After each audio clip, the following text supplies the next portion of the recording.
Falando em obras de alto padrão, acho que é bem importante você falar, Amadeu, eu como construtor, eu me preocupo bastante com isso. Por exemplo, inclusive conheci o Amadeu semana passada, sem querer, por uma indicação de uma projetista, precisando fazer uma impermeabilização de cobertura, né? E aí, assim, eu sempre me preocupo em como eu devo apresentar a minha obra para você, por exemplo. Já aconteceu casos de eu executar obras que o profissional da impermeabilização, uma empresa A, foi lá, avaliou, ok, vamos executar o trabalho, o orçamento é esse, a prova e a gente está aqui.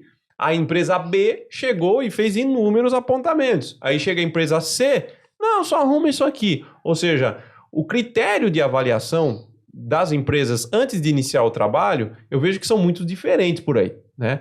Você, como um cara mais técnico, especialista, o que para você é uma obra boa para você chegar e aplicar sua impermeabilização? Eu acho também o momento da contratação. A gente ter a oportunidade de chegar e te falar qual é o traço, primeiro passo, entendeu? Eu vou aderir qualquer sistema em cima do substrato. Esse substrato tem que estar no traço perfeito. E tem que estar coeso, firme, com a resistência.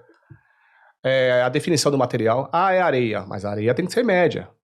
Fora de São Paulo, às vezes você não consegue areia média. Então você precisa comprar uma areia grossa, misturar com uma fina para poder chegar naquela textura que você quer, que é o CSP. Entendeu? Aquela textura, a carmuçada. Para qualquer sistema ter uma aderência. E quando o material é uma pintura, membrana moldada em loco, o que acontece? Se ficar muito poroso, o material não fica onde realmente tem que ficar. Ele acaba penetrando pelos poros e você não tem aquela cobertura ideal. Mas, sendo objetivo na resposta, é o quê? A regularização, traço 1 para 3. Por que traço 1 para 3, não traço 1 para 4?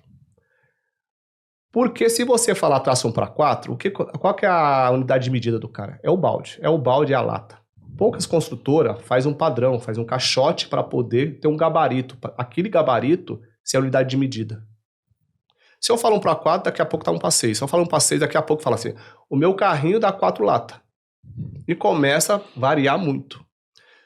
E a gente acredita no que o cliente está falando, mas a gente chega lá e aplica o material e faz um ensaio de arrancamento na hora para ver se realmente aderiu ou não. Na hora não, no dia seguinte, né?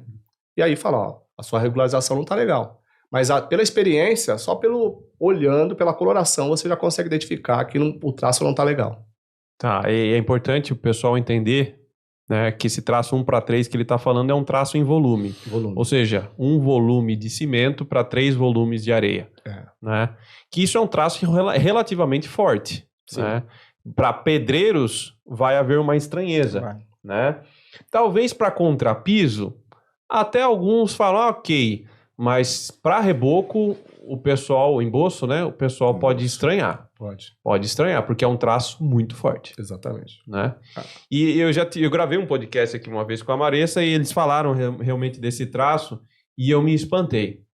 Eu me espantei porque eu já vinha trabalhando com construtoras prediais, onde você fazia, por exemplo, um reboco de uma piscina com argamassa pronta. E a argamassa pronta cozinada, não chega nesse traço nunca. E a argamassa pronta tem cal. Exato, exato. Então, assim, para essas áreas, realmente precisa de um traço feito na obra, geralmente, né, seguindo essa recomendação de 1 para 3 aí. Vai gastar um pouquinho de cimento, mas vai ter uma garantia melhor na impermeabilização. Você faz uma vez só, né? Não precisa ter retrabalho e você dorme em paz.